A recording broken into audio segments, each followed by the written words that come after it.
കണിയൊരുക്കിയും വിഷുപ്പുടവ സമ്മാനിച്ചും കൈനീട്ടം നൽകിയുമൊക്കെ ലോകമെങ്ങുമുള്ള മലയാളികൾ വിഷുവിനെ വരവേൽക്കാൻ ഒരുങ്ങുകയാണ്.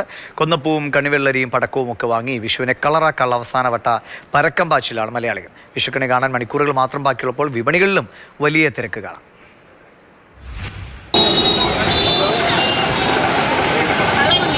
പ്രസിദ്ധമായ തിരുവനന്തപുരം പത്മനാഭസ്വാമി ക്ഷേത്രത്തിന്റെ മുൻപിൽ നിന്നുള്ള കാഴ്ചകളാണ് കാണുന്നത്. എന്തായാലും ഈ ഇരുവശവും കച്ചവടങ്ങൾ തകൃതിയായി നടക്കുകയാണ്.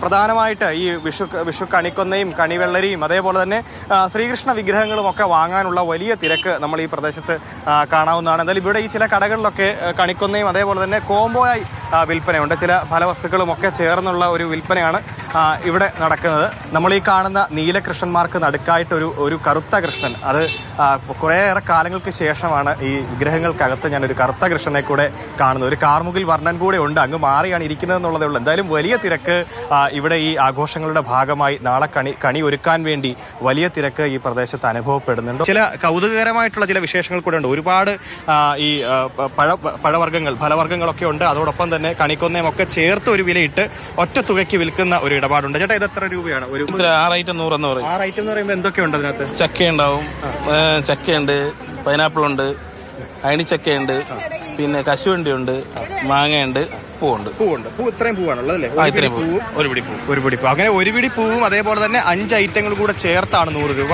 ഹാരം വാങ്ങിക്കണം, പിന്നെ മഞ്ഞപ്പട്ട് വാങ്ങിച്ചു വെച്ചേക്കണം. കണിക്കൊന്ന വാങ്ങിയോ? വാങ്ങിച്ചു. എത്ര രൂപയായി? കണിക്കൊന്ന എല്ലാ സാധനവും കൂടെ 500 കൂടുതലായി. വലിയ ചെലവാ വന്നു വിഷു ഒക്കെ. ഒരു വർഷം തൊട്ടിയേരി വരണത്, അത് നമുക്ക് ചെലവാക്കണ്ടേ? അതിനെ ഭഗവാൻ നമുക്കേറ്റം തരേണ്ടത്. ഈ പ്ലാസ്റ്റിക് കണിക്കൊന്നകൾക്കൊന്നും എന്തായാലും തിരുവനന്തപുരത്ത് വലിയ പ്രസക്തി ഇല്ല എന്നുള്ള രീതിയിൽ തന്നെയാണ് കണിക്കൊന്ന വിപണി മുൻപോട്ട് പോകുന്നത്. കണിക്കൊന്ന എല്ലായിടത്തും കിട്ടാനുമുണ്ട്, ആളുകൾ വാങ്ങുന്നുമുണ്ട് എന്നുള്ളതാണ്. എന്തായാലും കൊച്ചിയിൽ നിന്ന് സ്നേഹമോൾ നൈനൻ കൂടെ ചേരുന്നുണ്ട്.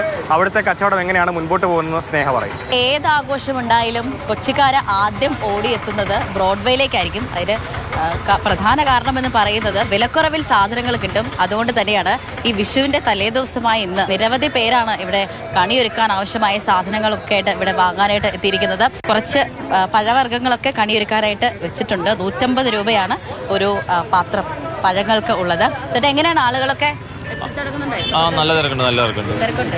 എപ്പം മുതൽ ആളുകൾ? രാവിലെ തൊട്ട് ആളാണ്, നല്ല തിരക്കാണ്. രാവിലെ നല്ല കച്ചവടമൊക്കെ എങ്ങനെയുണ്ട്? കുഴപ്പമില്ല.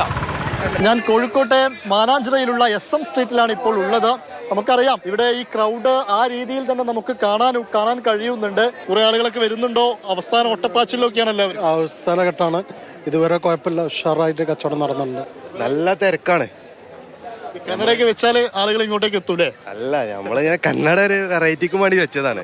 അടിപൊളി ഷർട്ട് വർക്കൊക്കെ കഴിഞ്ഞു വരുന്ന സമയമാണോ അവസാന ഒട്ടപ്പാച്ചിൽ? ഷർട്ട് കിട്ടിയോ? ഷർട്ട് നോക്കുന്നുണ്ട്, സെലക്ട് ചെയ്യാണ്. ചേട്ടാ നല്ല കച്ചവടമാണ്, തിരക്കാണ്. നല്ല തിരക്കാണ്. അൽഹംദുലില്ലാഹ്, റാത്താണ്, കുഴപ്പമൊന്നുമില്ല. കണിച്ചക്ക കണിവെള്ളരി കണിമത്തൻ, കണിച്ചക്ക കണിവെള്ളരി കണിവെള്ളരി കണിമത്തൻ. കണി കാണും നേരം.